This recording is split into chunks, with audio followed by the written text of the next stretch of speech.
សភាគ្រប់គ្រាន់សាលាតោក៏បានសម្រេចតម្កល់សាលក្រមរបស់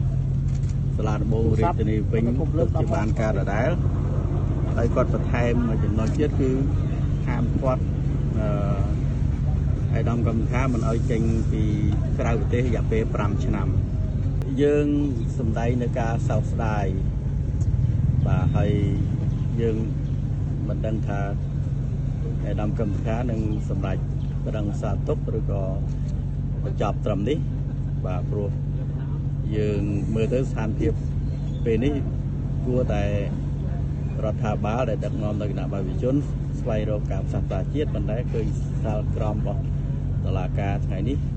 សាលដីការបស់តុលាតោថ្ងៃនេះវាមិនដូចការរំពឹងទុកយល់ឃើញច្បាស់ណាស់ថាប្រព័ន្ធតុលាការត្រូវតែឯករាជ្យហើយនៅពេលណាដែលមានការកាត់ដីដោយមានភាពផលភាពយុត្តិធម៌ដល់អ្នកធ្វើនយោបាយក៏ដូចជាប្រជាប្រដ្ឋទូទៅវាធ្វើឲ្យមានសម្ពាធផ្លូវចិត្តហើយនឹងសម្ពាធនៃការលំហការធ្វើ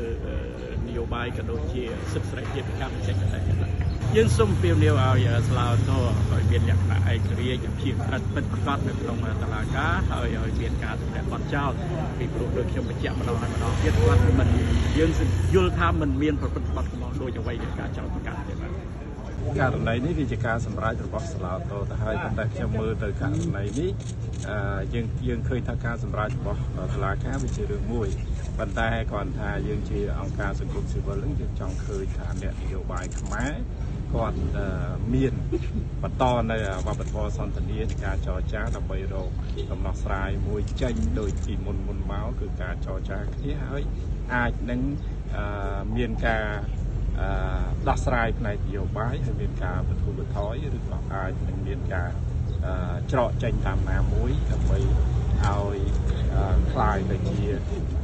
ការមានសាមគ្គីភាពជាតិឯកភាពជាតិហើយនឹង